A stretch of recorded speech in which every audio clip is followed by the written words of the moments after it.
ताकत की कोई दवा बताइए, ताकत के लिए कोई अच्छा टॉनिक मुझे बताइए। ये कुछ ऐसे सवाल हैं जो मैं बार बार सुनता रहता हूँ, जिन्हें सुनकर मैं खुद कई बार सोच में पड़ जाता हूँ कि क्या सच में दवाइयों में ताकत होती है? नहीं, ताकत होती है आपके भोजन में, आप जो पोषण ग्रहण कर रहे हैं उसमें। पर जब हमारा शरीर उस भोजन का उचित अंश अवशोषित उचित पोषण अवशोषित नहीं कर पाता, जिस पोषक तत्व की हमारे शरीर को अत्यंत अधिक आवश्यकता है, वो जब उसको नहीं प्राप्त हो पाता तो आपके बल, शक्ति, ताकत में आपको कमी अनुभव होती है। तब ऐसे में आपको ऐसे पोषक तत्व बाहर से ग्रहण करने की आवश्यकता होती है, औषधियों के माध्यम से ग्रहण करने की आवश्यकता होती है, जो हमारा शरीर खुद से प्राप्त नहीं कर पा रहा। दरअसल यह औषधियाँ किस प्रकार आपकी सहायता करती है, छोटा सा मैं आपको उदाहरण देकर बताता हूँ। कुछ ऐसे पोषक तत्व होते हैं जो हमारे शरीर के सर्वश्रेष्ठ संचालन हेतु अत्यंत अधिक आवश्यक होते हैं, परंतु सामान्यतः हमें भोजन से वो प्राप्त नहीं हो पाते, हमारा शरीर पर्याप्त मात्रा में उन्हें स्वयं से नहीं बना पाता। तो ऐसे में हमें बाहर से उन पोषक तत्वों को औषधियों के माध्यम से या फिर अन्य माध्यमों से ग्रहण करने की आवश्यकता होती है। जैसे मान लीजिए एक लकड़ी है और आपको उस लकड़ी में एक कील ठोकनी है। आपको कील ठोकने के लिए आपके पास हथौड़ी नहीं है। आप यह कार्य अन्य चीज़ों के माध्यम से अवश्य कर सकते हैं, जैसे ईंट या पत्थर आदि के माध्यम से, परंतु जितनी अधिक कुशलता के साथ, जितनी अधिक सफाई के साथ, जितनी अधिक शीघ्रता के साथ आप कील ठोकने का कार्य औजार के माध्यम से कर सकते हैं, उतनी अधिक कुशलता, शीघ्रता के साथ वह कार्य पत्थर के माध्यम से संभव नहीं है। हालांकि आपका कार्य फिर भी पूर्ण हो रहा है, परंतु उसमें आपको अधिक मेहनत, अधिक समय लगाना पड़ रहा है। ठीक इसी प्रकार हथौड़ी समरूपी पोषण हमें इन औषधियों के माध्यम से प्राप्त होता है, जिन्हें हम ताकत की दवाइयाँ कहते हैं, जिसके चलते हमारा शरीर अच्छे प्रकार से कार्य कर पाता है। हमें अपनी दैनिक दिनचर्या में एक नया उत्साह, नए बल की इनके चलते अनुभूति होती है। तो आज के इस वीडियो में मैं आपको ऐसी ही कुछ आपकी ताकत, आपकी शक्ति में वृद्धि करने वाली औषधियों के बारे में बताऊंगा, कुछ ऐसे नुस्खों के बारे में बताऊंगा जिन्हें आप अपने घर पर बड़ी ही आसानी से बनाकर प्रयोग कर सकते हैं और ये लाभ की प्राप्ति कर सकते हैं। न केवल आपके बल, आपकी शारीरिक शक्ति में वो वृद्धि करने का कार्य करेंगे, बल्कि आपको अपने हर अंग में एक सकारात्मक ऊर्जा की अनुभूति होगी। आपके प्राकृतिक ओज में आपको वृद्धि होती हुई इन नुस्खों के माध्यम से अनुभव होगी। तो चलिए बिना देर के प्रारंभ करते हैं। नमस्कार मित्रों, मैं डॉक्टर रोबिन शर्मा आप सभी का स्वागत करता हूं। दोस्तों, वीडियो में आगे बढ़ने से पहले एक छोटी सी बात आप सभी से कहना चाहूँगा। मैंने अभी कुछ दिनों से नोटिस किया है कि जो लोग हमारे वीडियो को देख रहे हैं, 100 लोगों में से 76 लोगों ने हमारे चैनल को सब्सक्राइब नहीं किया है, और ऐसा काफ़ी लंबे समय से चलता आ रहा है। तो मेरी आप सभी से एक छोटी सी प्रार्थना है कि अगर आपको मेरे द्वारा दी गई जानकारी पसंद आती है तो चैनल को सब्सक्राइब करने में कंजूसी ना करें, साथ ही साथ बेल आइकन को दबाएं ताकि हमारी हर नई वीडियो की जानकारी आपको सबसे पहले प्राप्त हो पाए। तो चलिए वापस आते हैं अपने टॉपिक के ऊपर।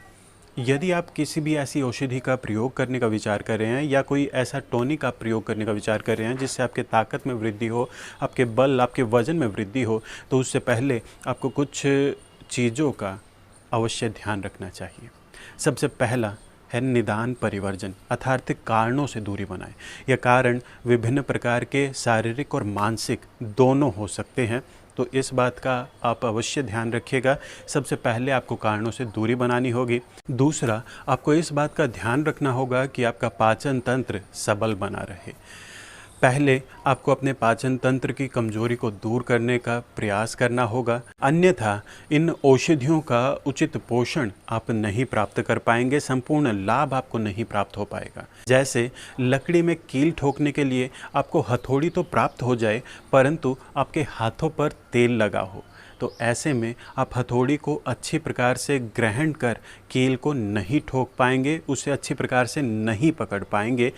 आपको सबसे पहले आवश्यक है हाथ पे लगे तेल को साफ करना, अर्थात अपने पाचन तंत्र की कमजोरी को दूर करना।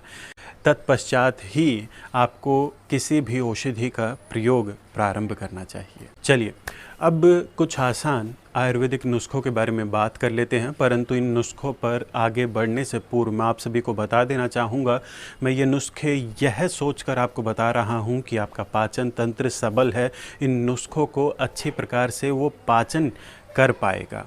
पहला नुस्खा है अंजीर, मुनक्का और सौंफ। इन तीनों को बराबर मात्रा में लेकर आप रात्रि के समय पानी में भिगोकर रख दीजिए। फिर सुबह खाली पेट आप पानी को गिराकर इन्हें खूब अच्छी प्रकार से चबा चबा कर खाइए।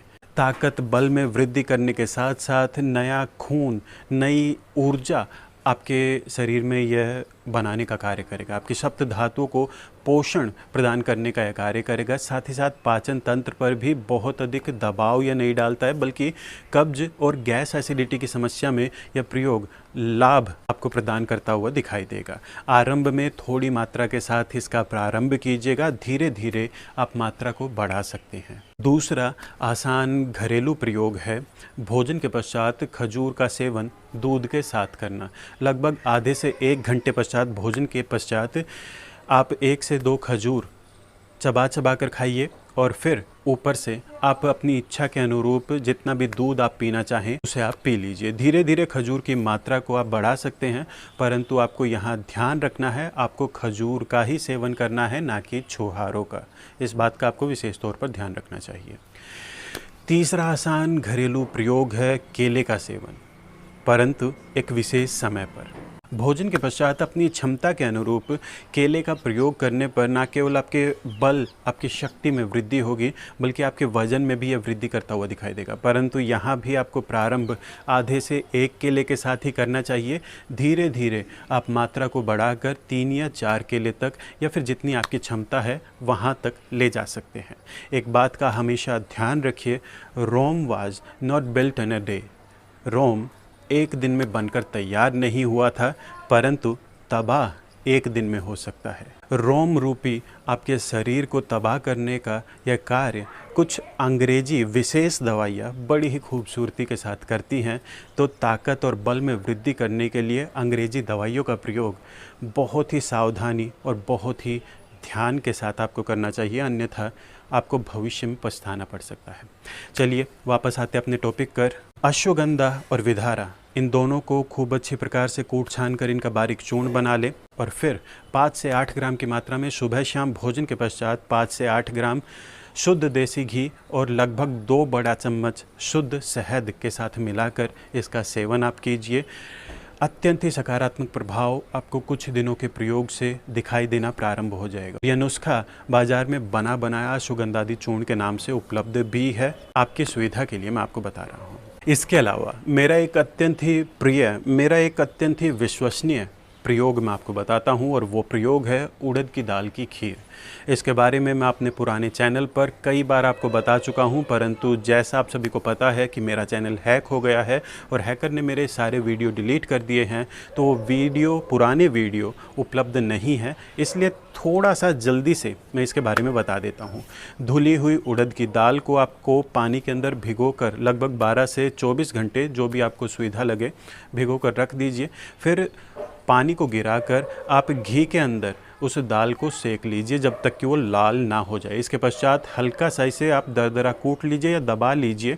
अब जिस प्रकार चावल की खीर बनाते हैं, ठीक उसी प्रकार आपको चावल के स्थान पर या उड़द की धुली हुई दाल, जिसको आपने घी के अंदर सेक कर तैयार किया है, वो आपको डालनी है। यह प्रयोग अन्य किसी भी औषधियों से अधिक प्रभावशाली, अधिक लाभकारी मुझे लगता है। मुझे इसके परिणाम प्राप्त होते हैं, और सबसे खास बात, यह नुस्खा अवश्य थोड़ा सा महंगा है, परंतु इतना अधिक महंगा भी नहीं है कि कोई इसका प्रयोग ना कर सके। इसके अलावा धातु पौष्टिक चूर्ण, शतावरी आदि चूर्ण, अश्वगंधा पाक, सुपारी पाक, सौभाग्य शुंठी पाक, अश्वगंधारिष्ट आदि कुछ ऐसी औषधियाँ हैं जो आपको बाज़ार में बनी बनाई आसानी से उपलब्ध हो जाएंगी, जो आपके बल, आपकी शक्ति में वृद्धि करने के साथ साथ आपके वजन में भी वृद्धि करने का कार्य करती हैं। तो दोस्तों, आशा करता हूँ आपको मेरे द्वारा दी गई ये जानकारी पसंद आई होगी। अगर आपको ये जानकारी पसंद आई है तो अधिक से अधिक इस जानकारी को, इस वीडियो को शेयर कीजिए, वीडियो को लाइक कीजिए, अपने सुझाव, अपने सवाल मुझे नीचे कमेंट के माध्यम से बताइए।